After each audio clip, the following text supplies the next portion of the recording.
Welcome, everyone. Let's jump right in because today we are tackling one of the most heavily debated, meticulously scrutinized, and honestly widely misunderstood verses in the entire New Testament.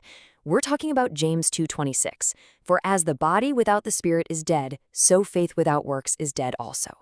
Now, this single powerful sentence has literally shaped centuries of theology, and it deeply impacts how believers fundamentally understand the very mechanics of salvation. But this is exactly where the friction begins. For centuries, readers have basically hit a brick wall when trying to place the Epistle of James right next to the writings of the Apostle Paul.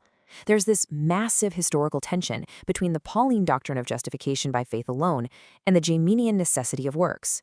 And it really forces us to ask the big question: do Paul and James actually fundamentally disagree on how a person is saved? To see the dilemma, we just have to compare these two foundational verses side by side.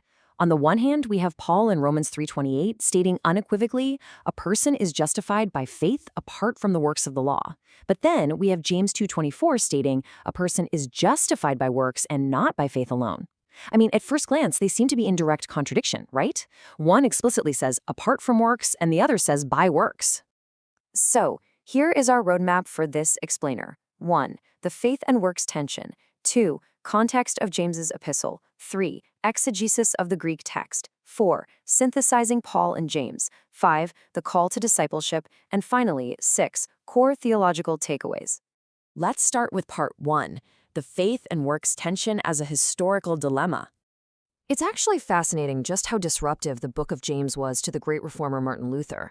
Luther championed Paul's doctrine of justification by faith alone so strongly that he famously called James an epistle of straw.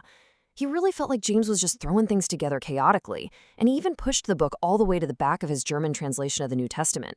He just could not reconcile James's demand for works with Paul's strict rejection of them. Moving on to part 2, the context of James's epistle and its first-century audience. So, we have to understand who James is writing to. He's addressing Jewish Christians who are scattered abroad, the 12 tribes. And this was a community in absolute crisis. They were facing intense economic disparity, literally being exploited by the wealthy. Because of this harsh reality, James goes fiercely after the sin of double-mindedness. This is that specific hypocrisy where someone inwardly claims a belief in Christ, but outwardly acts with total greed and partiality. James is demanding that the church align their inner beliefs with outward social equality. He's basically challenging a community that would look at a starving person, say, be warmed and filled, and then do absolutely nothing to actually feed them. That brings us to part 3, exegesis of the Greek text. Think of this as our linguistic detective arc. When your English Bible says works, your mind probably jumps straight to a religious checklist, right? Church attendance, tithing, volunteering. But the original Greek word James uses is ergon. Lexicons defined ergon as an action or deed that carries out an inner desire or purpose. It is literally your inner conviction expressed outward into the world. And notice this: James deliberately avoids Paul's exact phrase, works of the law. Ergon isn't an institutional checklist at all. It's the outward breathing of an inner trust. Then we hit the word dead. Faith without works is dead. In English, that sounds incredibly final, almost like a death certificate, as if your faith has been completely destroyed or just ceased to exist. But the Greek word here is nekros. In this specific, figurative context, it really means destitute of force or power. It means inactive or inoperative. Think of a body without breath. It's dormant, not annihilated. In fact, Paul uses this exact same word in Romans to say sin was dead before the law, meaning it was dormant and waiting to be activated, not that it didn't exist in the first place. And guys, here is a stunning piece of manuscript evidence. If you look at James 2:20 and the oldest major manuscript we have, Codex Vaticanus, it doesn't even use the word nekros for dead. It actually uses the Greek word argos. Later scribes ended up harmonizing the text to nekros to match the surrounding verses, but argos literally means idle or without work. It's a word used to describe a fallow field. So James's original diagnosis wasn't a destroyed faith, it was an idle faith, a faith full of potential, just sitting there waiting for a seed to be planted. So how exactly do faith and works relate then? Well, James uses the word synergie. This means to work together, to cooperate, or to be a partner in labor. Faith and works are not a master and a servant. They are co-workers operating in a continuous synergistic partnership. Works don't just prove that your faith is real. Works actually bring faith to its intended completion, into its full form. Let's look at part 4, synthesizing Paul and James and resolving this apparent contradiction. The absolute crucial point here is that Paul and James are fighting two completely different enemies. Paul is actively combating legalism, people trusting in their own actions and merits to save them. So Paul rightly rejects works as the root or the basis of salvation. James, on the other hand, is combating antinomianism, people who think mere intellectual agreement with God is somehow enough, even while they completely ignore the poor. So James demands works as the inevitable fruit of salvation, and historically, Protestant, Catholic, and Orthodox traditions all navigate this by seeing these two views as synergistic and complementary. They apply the synthesis within their distinct soteriological frameworks without demanding that it has to be a contradiction. To put it as simply as possible, true faith inevitably produces works.